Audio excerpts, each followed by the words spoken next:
Bumuo na ng technical working group ang pulisya at iba pang opisina ng gobyerno para tugunan ang talamak na baby for sale online.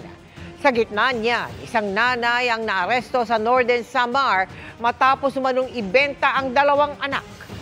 Nakatutok si Chino Gaston. Pagkakuha ng pera, mabilis na hinuli ng mga tauhan ng PNP at National Authority on Child Care ang 23 taong gulang na babaeng ito sa isang bayan sa Northern Samar noong 1 ng Hunyo. Ang sospek, ina ng 2 buwang gulang na sanggol na maririnig na umiiyak sa video. Ibinenta raw ng sospek sa halagang 60,000 pesos ang sanggol kasamang isa pa niyang anak na babaeng 2 taong gulang. Nay, sabi mo na yan. Sasabihin ako sa'yo po ka dyan. Puka.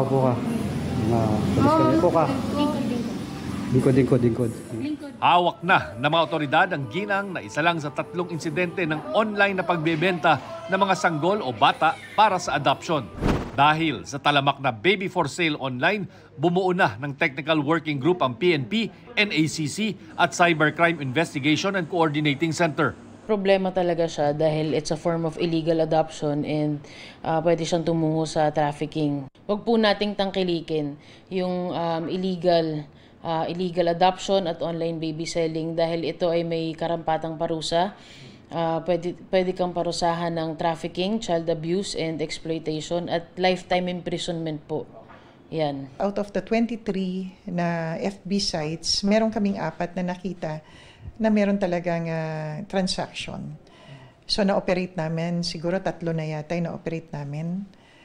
Dito sa 3 to, meron tayong arrest, meron tayong rescue. The first na i-operate namin, 90,000, 50,000 dun sa nanay, 40,000 dun sa middleman.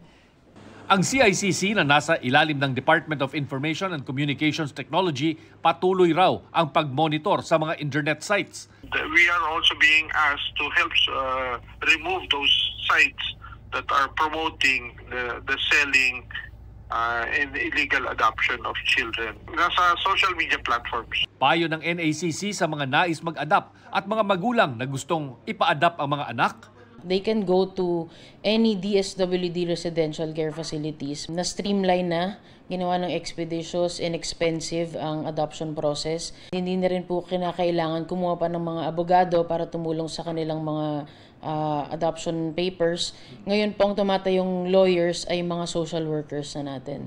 Para sa GMA Integrated News, Chino Gaston, nakatutok, 24 oras.